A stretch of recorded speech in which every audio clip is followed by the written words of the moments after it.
This is a teardown of a Samsung 17-inch LCD monitor, and the model number is 713N.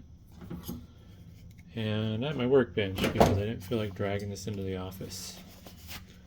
Plus, it's kind of dirty. It's covered in spider webs. But here's the back. I'm in wide angle, so it's not going to focus.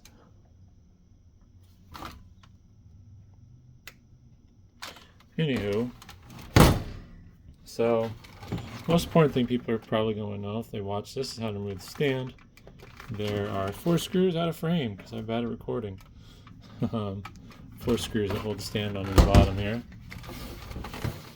And I'm using my big drill, so this might be a little loud.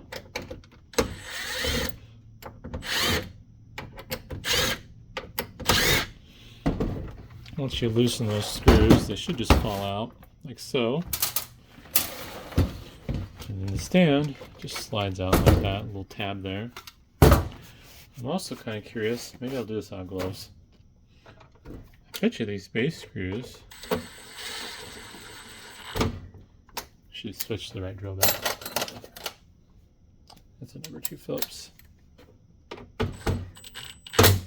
Yeah. So these screws that are used to attach the base are the same thread pattern as the VESA mounts, which is neat. Also, you can disassemble the base. It has this little screw here, which you can either do with hand or screwdriver.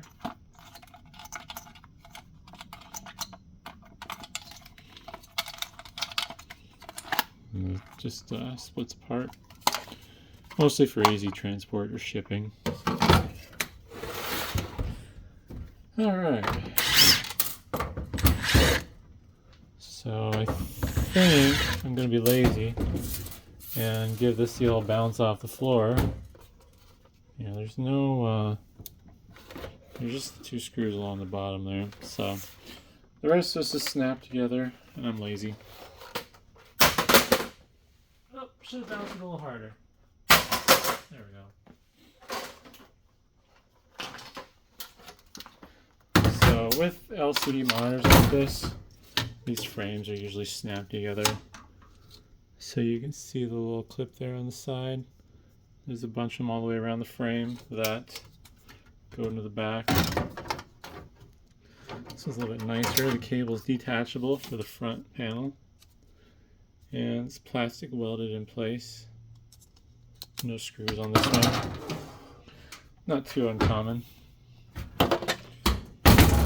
And same with the rear VESA plate. That's plastic welded into place. Oh, there was a screw I missed in the middle there. Which way was that? Oh, that was attached to the front. Accessible from the inside. So apparently, if you want to take this part without damaging it, you'd have to clip the back off because this screw is accessible to the best of my knowledge. Yeah, this screw's about right there normally.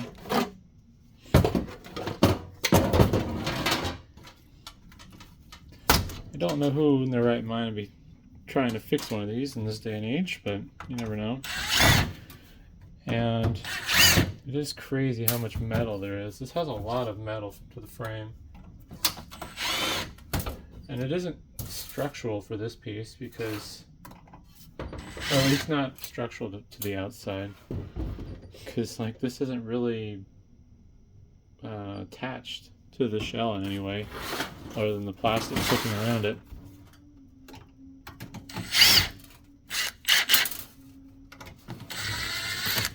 You would not see a shell this thick around the display on a monitor. It's crazy. And we got power supply and control board in here. I don't remember what was wrong with this unit. I think I tried plugging it in. It's been sitting on the floor for a while, but I probably should be careful around the power supply. It might be shocking otherwise. Oh, that's interesting. This isn't attached. This was a cold cathode backlit LCD. You see the wires here for the high voltage feeds go into the 2 sets of cold cathode fluorescent lights.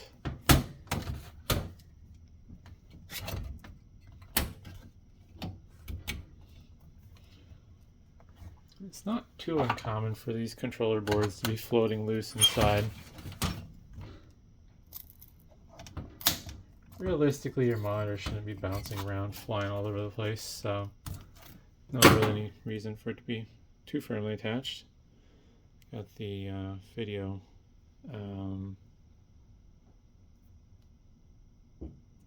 I don't know, the display cable for the video signals. That's what I was trying to say. A little bit of shielding there that the wires go through.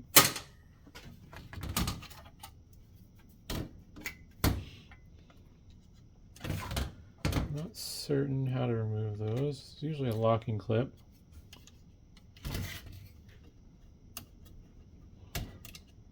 Or just this piece of plastic might actually be what's holding them in. Yeah.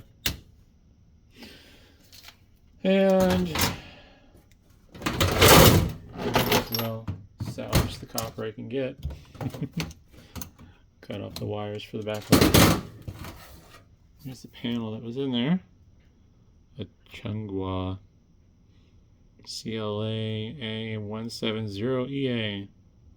So not even a Samsung branded panel. Although I don't think this was a high-end monitor. This is probably like a budget consumer monitor.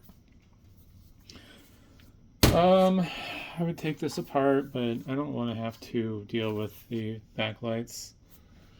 If this were an LED panel, I'd take it apart, show all the layers and stuff, but I don't want to deal with the little tiny backlights inside.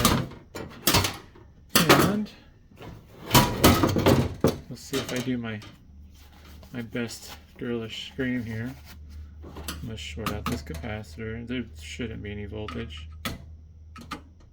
Yeah, it's dead. These are not adequate for protecting yourself from shocks with a finger hole, but at least gives me a false sense of security. Oh, missed a screw.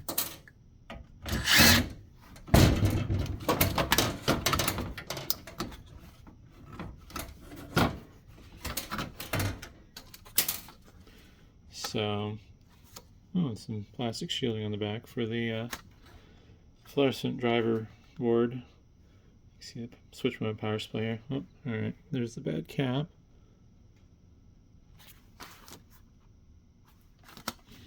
ACN, and somewhere along here switches over to the DC side.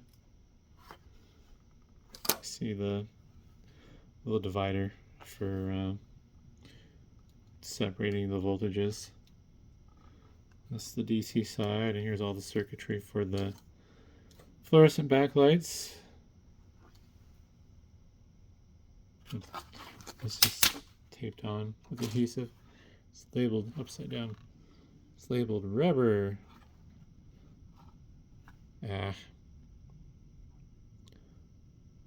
Assume that means like rubber adhesive or something, but assuming those chips are driver circuitry for the high voltage. And there's an IC there.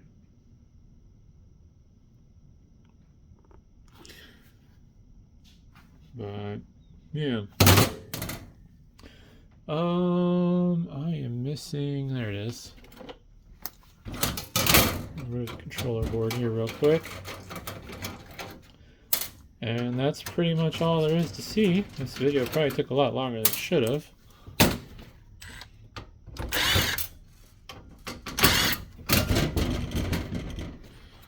Got a Samsung branded. The shadow's killing me here. Got a Samsung branded controller chip there, magic color. SE16AWL-LF. Yeah, I don't know what's under this chip here. The label on this chip, that is. Probably nothing of interest.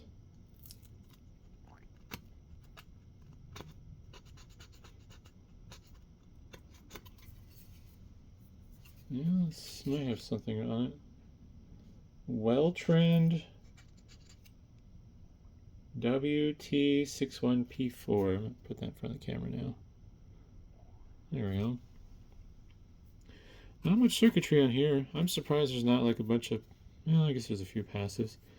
There's a lot of unpopulated space, but this has a spot for DVI ports, so some of these unpopulated components are probably for that. But yeah, hopefully that was interesting, and thanks for watching.